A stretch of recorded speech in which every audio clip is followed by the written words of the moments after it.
I, 25F, don't want my brother-in-law, 25M, S mother-in-law, 60SF, in my wedding family photos. My fiancé, 25M, is an identical twin. We have been together since HS, and are in the beginnings of wedding planning. My fiancé's twin brother is already happily married. His wife's mother is a part of their household. She does not speak English, so BIL's wife, 27F, translates for us. BIL's mother-in-law is in good health, relatively active, and helps care for his wife's daughter. Since they started dating, BIL's now wife, now daughter, and now mother-in-law are included in every family photo. I think it's very sweet for brother-in-law to have integrated them all so well into his family, and didn't have any problems with it before.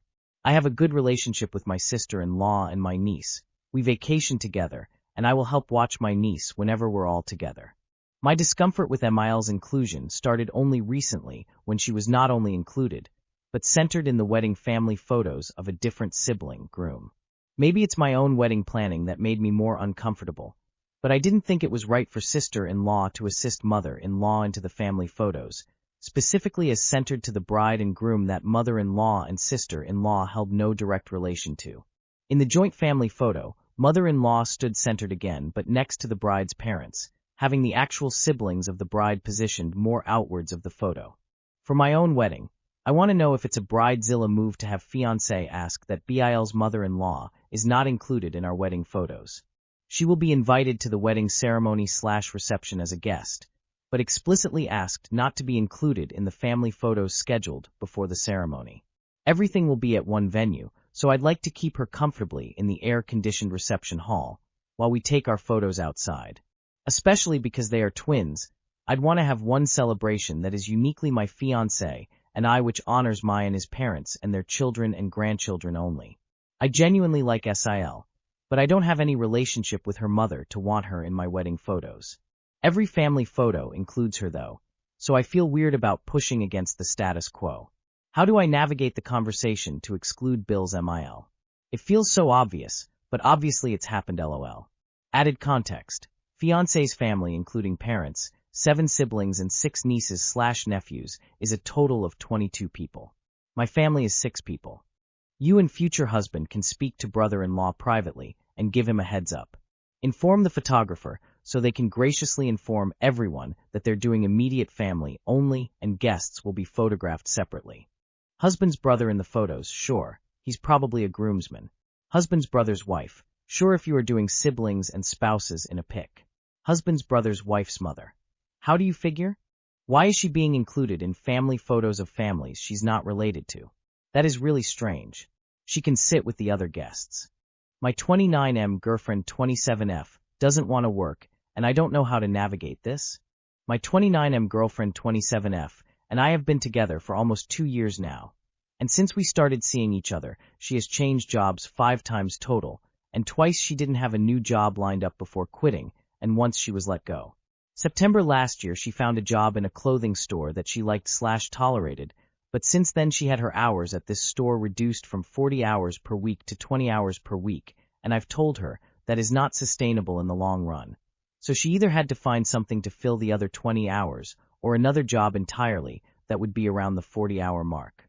She has since then found a job at another clothing store to fill those 20 hours, and it was fine for about a month, but very regularly when the work days are in the second store, she is suddenly sick and can't show up for work.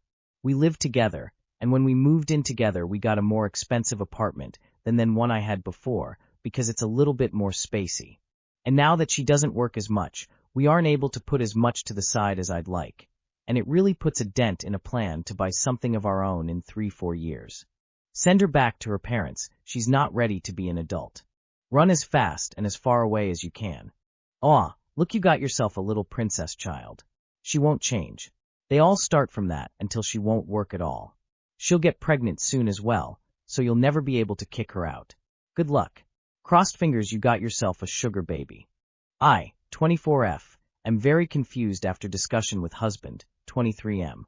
Throwaway because my other account has too much post history to identify me.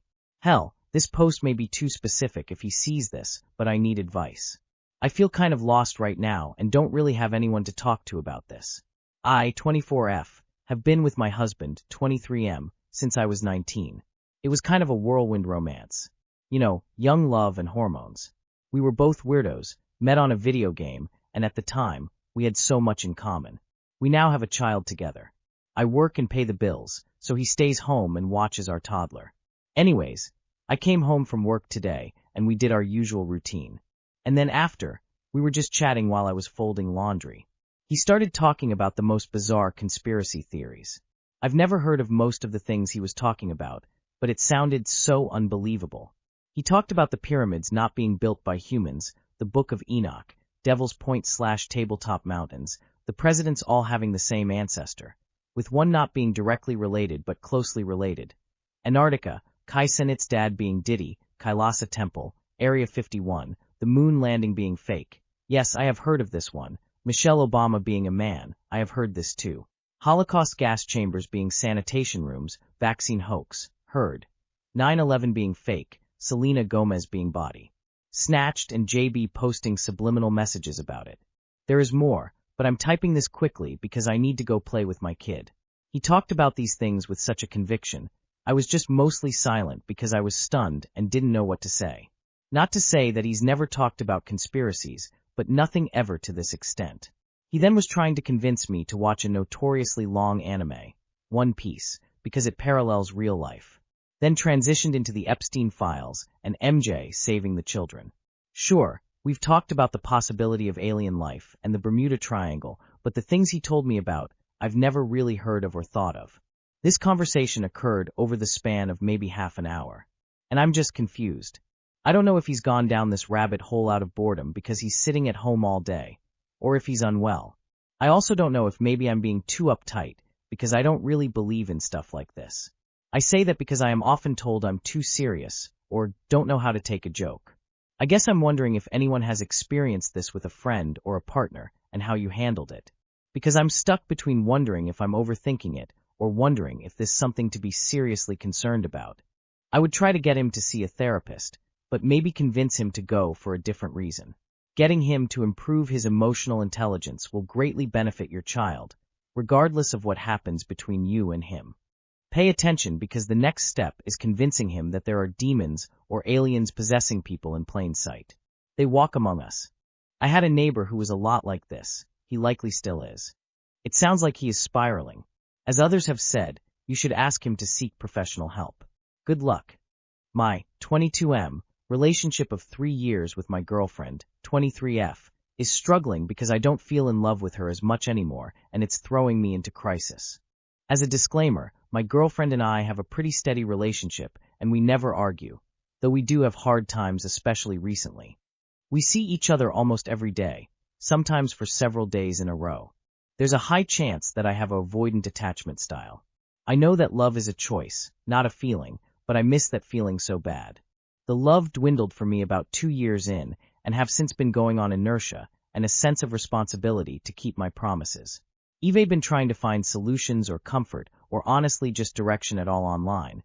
But when I'm combing through articles, I always see people saying that this is natural, and that all long-term relationships end up in this stage, and that it's a good thing. Everyone gets to the point where they aren't in love, but they choose to love each other daily. Very sweet. But when I see those articles, I am just overcome with sadness inside. What do you mean I'm not going to feel I'm in love anymore? I'm never going to be allowed to feel like that ever again? No more butterflies? No more blushing? If I don't feel love, then all I'm left with is a bunch of vows I'm responsible to honor with my very soul. Please don't misunderstand me. I love my girlfriend, and it hurts to even type this out knowing that it hurt her to know I feel this way. But this can't be it, can it? I'm done feeling in love. From now on, it's only love as a commitment. It feels like I'm looking for excuses to end the relationship. I don't know why, but I just feel so miserable not feeling love from her or for her. The love I feel for my husband has increased steadily since we've been together. 17 years. And don't marry her unless you feel it's right.